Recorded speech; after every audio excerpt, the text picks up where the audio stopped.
Hello दोस्तों, स्वागत है आप सभी का हमारे YouTube channel depth study with Ashish में।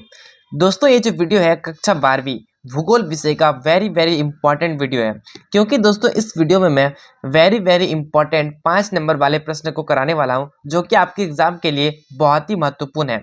दोस्तों, इसके अलावा मैंने जो है आप लोगों का जो बुक 1 है उससे संबंधित मैंने जो है मोस्ट वायरल सब्जेक्टिव क्वेश्चन कराया हुआ है। बुक 2 से भी मैंने जो है मोस्ट इंपॉर्टेंट क्वेश्चन कराया हुआ है, ठीक है। और इसके अलावा मैंने जो है 3 मार्क्स वाले इंपॉर्टेंट क्वेश्चन भी मैं आपको करा चुका हूँ, ठीक है। ये रहा आपका सब्जेक्टिव क्वेश्चंस।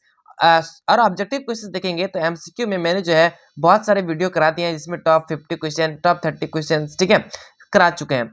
सारे वीडियो आपको जो है एक प्लेलिस्ट में मिलेगा। प्लेलिस्ट का लिंक आपको डिस्क्रिप्शन में मिल जाएगा। डिस्क्रिप्शन का लिंक को आप टच करते हैं, लिंक आपका नाम होगा क्लास 12 ज्योग्राफी प्लेलिस्ट। उस लिंक को आप जैसे ही टच करेंगे आपको जो है 9-10 वीडियो आ जाएगा।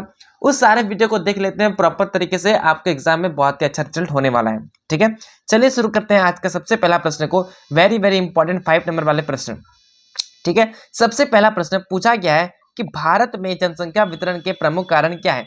जनसंख्या वितरण मतलब होता है जनसंख्या का फैलाव। अत्यधिक जनसंख्या उस क्षेत्र पर कैसे हो सकती है, उसका क्या कारण हो सकता है, ये आपका प्रश्न। देखते हैं इसका आंसर। सबसे पहला आपको जो एक लाइन लिखना है, जो लाइन होता है क्वेश्चन के अकॉर्डिंग, अर्थात भारत में जनसंख्या वितरण कई कारणों पर निर्भर करता है। जैसे कि सबसे पहले भौगोलिक कारण लिखेंगे। भौगोलिक कारण में आपको लिखना है मैदानी क्षेत्र, जैसे गंगा का मैदान क्षेत्र, घने आबाद वाले क्षेत्र है, क्योंकि यहाँ उपजाऊ भूमि और जल की उपलब्धता अधिक है। देखिए, भौगोलिक कारण में पहला पॉइंट मैंने लिखा मैदानी क्षेत्र, ठीक है, मतलब समतल क्षेत्र, ठीक है। समतल क्षेत्र पर अत्यधिक रहना पसंद करता है इंसान। क्यों? क्योंकि उस समतल क्षेत्र पे हम लोग जो है घर आसानी से बना सकते हैं। और वहीं पर यदि पहाड़ी क्षेत्र देता तो क्या पहाड़ी क्षेत्र में आसानी है घर बनाना? नहीं। तो यहाँ पे हम लोग जो है समतल क्षेत्र पर आसानी से घर बना सकते हैं। प्लस भौगोलिक कारण में और एक कारण हो गया, वो है उपजाऊ भूमि, ठीक है।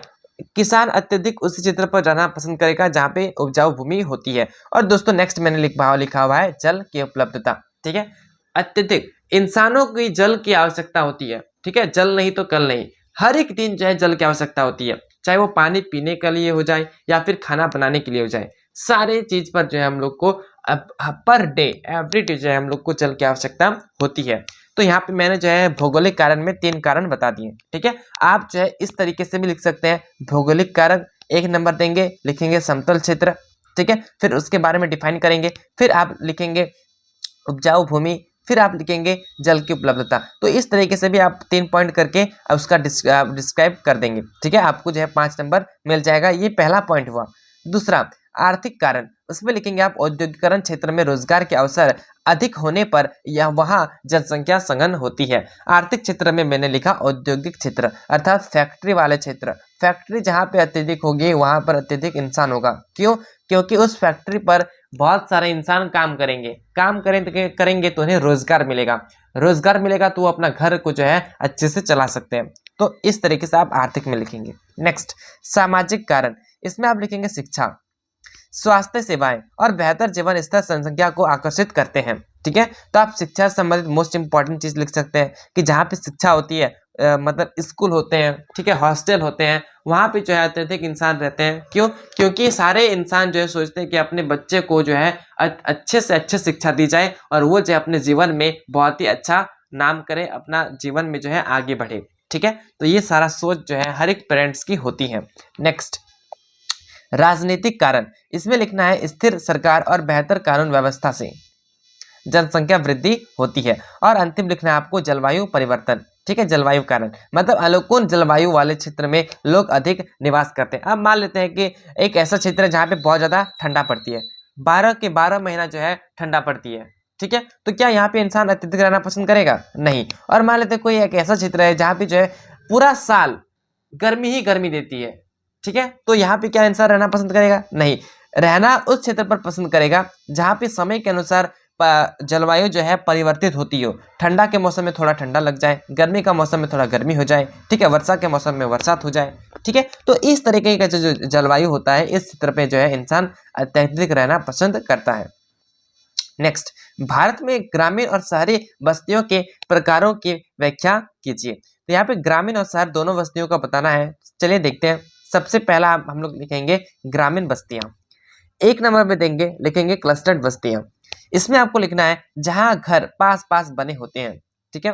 नेक्स्ट, छितरी हुई बस्तियां, अर्थात घर एक दूसरे से दूर स्थित होते हैं। और नेक्स्ट लिखना है आपको रेखीय बस्तियां, अर्थात सड़क या नदी के किनारे विकसित होती है। आगे बढ़ते हैं तो यहाँ पे शहरी बस्तियां लिखेंगे। शहरी बस्तियां में मेट्रोपॉलिटन शहर, अर्थात जैसे कि दिल्ली, मुंबई। नेक्स्ट, औद्योगिकरण क्षेत्र, अर्थात जैसे Jamshedpur, Ranchi. Next, port city, अर्थात कोलकाता और मुंबई। इस तरीके से आपको लिखना है। क्वेश्चन नंबर 3 है, पूछा गया है भारत में परिवहन के विभिन्न प्रकारों का महत्व बताइए। दोस्तों ये क्वेश्चन मैंने जो आपको 3 मार्क्स में भी बताया था। ठीक है, तो 3 मार्क्स में जब मैंने आपको बताया था तो मैंने जो है शॉर्ट टाइप में बताया था, लेकिन अब जो है मैं आपको डिटेल तरीके से बताता हूँ। यहाँ पे सड़क परिवहन, अर्थात ग्रामीण और शहरी क्षेत्रों में शहरी क्षेत्रों को जोड़ता है। रेल परिवहन, माल और यात्री परिवहन के लिए सबसे सस्ता और महत्वपूर्ण माध्यम है। इसमें आप और 1-2 पॉइंट जोड़ सकते हैं हर एक में। ठीक है। नेक्स्ट, जल परिवहन, भारी और बड़े पैमाने पर सामान के परिवहन के लिए महत्वपूर्ण होते हैं। और अंतिम है वायु परिवहन है, तेज और आपातकालीन सेवाओं के लिए उपयुक्त। और पाइपलाइन परिवहन है, पेट्रोलियम और प्राकृतिक गैस के लिए प्रमुख। ठीक है। चलिए, क्वेश्चन नंबर 4 पूछा गया है कि भारत में कृषि के प्रमुख प्रकारों की व्याख्या कीजिए। तो यहाँ पे पहला है स्थायी कृषि, नेक्स्ट है व्यावसायिक कृषि, नेक्स्ट है स्थानांतरित कृषि। दोस्तों ये तीनों जो है मैंने आपको 3 मार्क्स वाले क्वेश्चन में बता चुका हूँ। ठीक है, तो यहाँ पे मैं इस क्वेश्चन को स्किप करता हूँ। नेक्स्ट, क्वेश्चन नंबर 5 पूछा गया है भारत में जलवायु परिवर्तन के कारण और प्रभाव लिखिए। तो कारण देखिए, औद्योगिकरण और प्रदूषण। ठीक है। नेक्स्ट, वन की कटाई। नेक्स्ट, ग्रीन हाउस गैसों का उत्सर्जन। ये सभी कारणों के कारण जो है जलवायु में परिवर्तन देखने को मिलता है। इसका प्रभाव देखेंगे तो प्रभाव होगा तापमान में वृद्धि होती है। ठीक है। अत्यधिक वन कटे जाएंगे तो वर्षा नहीं होगी, वर्षा नहीं होगी तो तापमान में वृद्धि होगी। नेक्स्ट, अनियमित वर्षा। ठीक है, पेड़ों की संख्या कम रहेगी तो वर्षा बहुत ही ज़्यादा कम होगी। समुद्र स्तर में वृद्धि। ठीक है, समुद्र स्तर में वृद्धि। नेक्स्ट, प्राकृतिक आपदाओं में वृद्धि। और अंतिम है कृषि उत्पादन में गिरावट। आगे बढ़ते हैं, क्वेश्चन नंबर 6 देखते हैं। पूछा गया है प्राकृतिक आपदाओं के प्रकार और उनके प्रभाव क्या क्या हैं। तो प्रकार देखिए, बाढ़ हो सकता है, भूकंप हो सकता है, चक्रवात हो सकता है, सूखा हो सकता है। ठीक है, ये सारा जो है प्राकृतिक आपदाओं का कारण है। यहाँ पे देख सकते हैं भूस्खलन भी है। यहाँ पे प्रभाव देखेंगे तो प्रभाव आपको देखने को मिलेगा कि जनजीवन और संपत्ति का नुकसान होगा। नेक्स्ट, कृषि पर प्रतिकूल प्रभाव पड़ेगा, पर्यावरणीय असंतुलन होगा, आर्थिक हानि होगी। ठीक है, और अंतिम है स्वास्थ्य संबंधित समस्याएं भी आपको देखने को मिलेगी। जलवायु परिवर्तन अर्थात आपको जो है स्वास्थ्य में देखने ही मिलेगा इफेक्ट। ठीक है। चलिए, क्वेश्चन नंबर 7 पूछा गया है कि भारत में जनसंख्या वृद्धि की समस्याएं और समाधान बताइए। दोस्तों जब मैंने आपको 3 मार्क्स क्वेश्चन करा रहा था तब दोस्तों मैंने आपको इसका आंसर बताया था कि भारत में जनसंख्या वृद्धि के कारण क्या क्या हो सकते हैं, जिसमें से मैंने पहला पॉइंट बताया था जन्म, दूसरा बताया था मृत्यु और तीसरा बताया था प्रवास। ठीक है, तीनों पॉइंट को मैंने जो है बहुत ही अच्छे से डिफाइन किया था, जो कि दोस्तों आप सभी विद्यार्थियों को समझ में आया था। इसमें मैं जो है समस्याएं बताऊंगा। समस्या में पहला पॉइंट है बेरोजगारी, दूसरा है गरीबी, तीसरा है शिक्षा और स्वास्थ्य सेवाओं पर दबाव और अंतिम है पर्यावरणीय संकट। यहाँ पे समाधान देखेंगे तो पहला है जनसंख्या नियंत्रण नीति, नेक्स्ट है शिक्षा और जागरूकता, थर्ड है महिला सशक्तिकरण और फोर्थ है रोजगार सृजन। ठीक है, नहीं यहाँ पे देखेंगे दोस्तों नेक्स्ट क्वेश्चन पूछा गया है कि भारत में औद्योगिकरण के कारण और प्रभाव बताइए। ठीक है, औद्योगिकरण का तो यहाँ पे कारण देखेंगे तो कारण में सबसे पहला पॉइंट है आर्थिक, नेक्स्ट है तकनीकी प्रगति और अंतिम है रोजगार के अवसर। यहाँ पे प्रभाव देखेंगे तो आपको 4 पॉइंट लिखना है, आर्थिक वृद्धि, ठीक है, शहरीकरण में तेजी, पर्यावरणीय प्रदूषण और अंतिम है सामाजिक संरचना में बदलाव।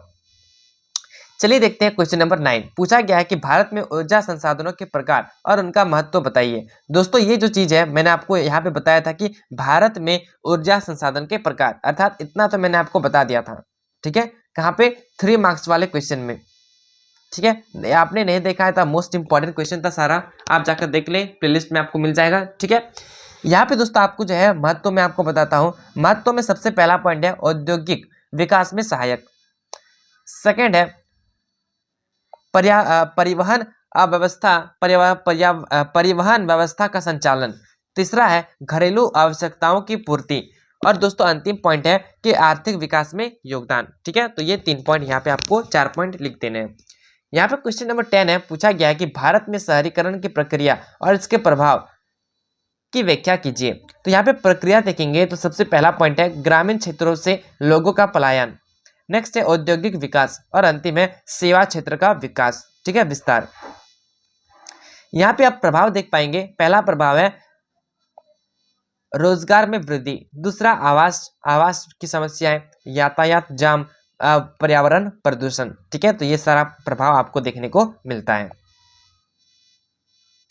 नेक्स्ट है कि मानव विकास सूचकांक के घटक क्या क्या है। दोस्तों मैंने जो है 3 मार्क्स क्वेश्चन में मैंने आपको बताया था कि मानव विकास सूचकांक SDI क्या है, ठीक है। आप दोस्तों कमेंट करें, इसका परिभाषा दें, कमेंट बॉक्स में कमेंट आना चाहिए हर एक विद्यार्थी का जो भी वीडियो देख रहा है, ठीक है। अच्छा रिजल्ट करना है तो आपको जो है सारा प्रॉपर आंसर देना पड़ेगा, ठीक है, आपको एग्जाम में भी देना है और यहाँ पे भी मैंने आपसे पूछ दिया तो आप जो है आंसर देंगे। चलिए नेक्स्ट क्वेश्चन है, पूछा गया है कि भारत में खनिज संसाधनों के प्रकार और उनके वितरण का वर्णन कीजिए। तो यहाँ पे आपको 3 पॉइंट लिखना है, तीनों में धात्विक खनिज, अधात्विक खनिज और खनिज संसाधन, सबका जो यहाँ पे आप डिफाइन कर देंगे।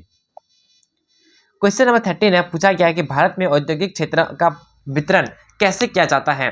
तो यहाँ पे देखेंगे तो हुगली औद्योगिक क्षेत्र, मुंबई पुणे औद्योगिक क्षेत्र, ठीक है, यहाँ पे लिखेंगे कोलकाता में है और आसपास के क्षेत्र में, यहाँ पे महाराष्ट्र और महाराष्ट्र के प्रमुख औद्योगिक केंद्र है, यहाँ पे अहमदाबाद देखेंगे, फिर दिल्ली देखेंगे। तो ये सारा चीज आपको जो है करके लिख देना है, याद करके लिख देना है, ठीक है।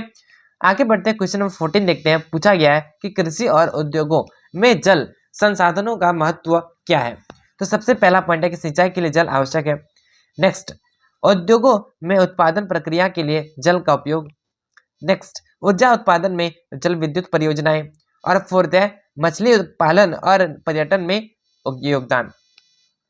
इस वीडियो का अंतिम प्रश्न है, पूछा गया है मोस्ट इंपॉर्टेंट क्वेश्चन, ठीक है, पर्यावरण संरक्षण के उपायों की व्याख्या कीजिए। दोस्तों मैं आपको बता दूं कि इससे पहले जो सोशियोलॉजी का मैंने जो है मोस्ट इंपॉर्टेंट क्वेश्चन कराया था, जिसमें बहुत सारे बच्चों ने मेरे चैनल से पढ़ाई किया था, तो उन सभी का जो है बहुत ही अच्छा एग्जाम गया है, ठीक है। बहुत सारे सब्जेक्टिव क्वेश्चन में बहुत ही अच्छे हुबहू क्वेश्चन आए थे, ठीक है, जो है बहुत सारे बच्चों ने बहुत ही अच्छे से आंसर लिखा है, ठीक है।